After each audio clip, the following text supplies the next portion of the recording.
சீட்டை ஏன் ஆட்சி அமைக்க முடியல அப்படிங்கிறது தான் நாம் இந்த வீடியோவில் பார்க்குறோம்.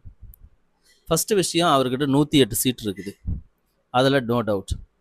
அடுத்து ரெண்டாவது, அவருக்கு வேணுங்கிறது 118 இருக்குது.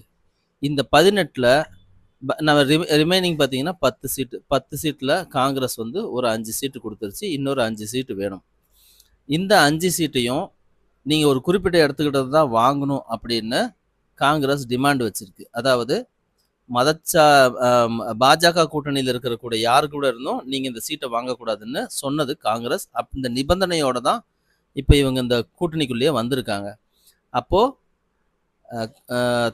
இப்போ விஜய்க்கு வந்து இருக்கிற ஒரே ஆப்ஷன் என்னன்னா, கம்யூனிஸ்ட், முஸ்லீம், அப்புறம் விசிகா, இவங்கக்கிட்ட மொத்தமாக ஒரு 8 சீட் இருக்குது. இதைத்தான் வாங்கணும். இது மட்டும்தான் அவங்களுக்கு இருக்கிற ஒரே ஆப்ஷன்.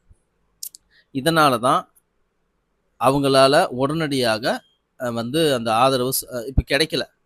சரி, ரைட். இது கிடைக்காம தடுக்கிறது யாரு அப்படின்னா, ஆல்ரெடி திமுக கூட்டணியில இவங்க இருக்காங்க.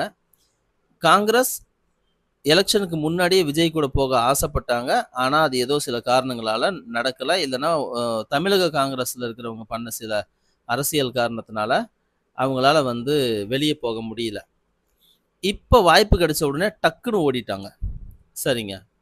இவங்கெல்லாம் பாக்கி இருக்கக்கூடிய கம்யூனிஸ்ட், விடுதலை சிறுத்தை, அப்புறம் முஸ்லீம் லீக், இவங்கெல்லாம் ஏன் வந்து போகலை அப்படின்னா, இது சம்பந்தமான ஒரு மீட்டிங் இன்னைக்கு வந்து முதலமைச்சர் கூட ஸ்டாலின் சார் கூட நடந்திருக்கு.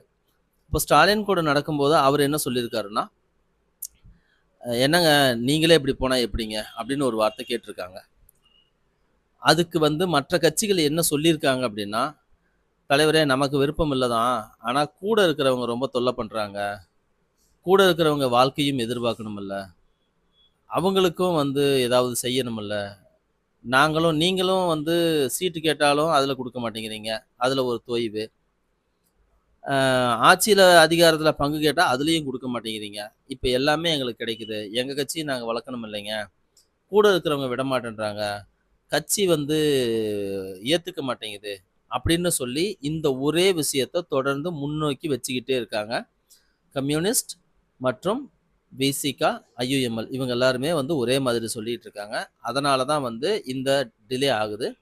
நாளைக்கு எப்படி பார்த்தாலும் இதெல்லாமே ஒரு ஃபைனலைஸ் ஆகி விஜய் அவர்கள் ஆட்சி அமைப்பதற்கு வாய்ப்பு உண்டாகும். இது பார்ட் 1. பார்ட் 2ல இன்னும் நிறைய விஷயங்கள் இருக்குது, அதையும் சொல்கிறேன்.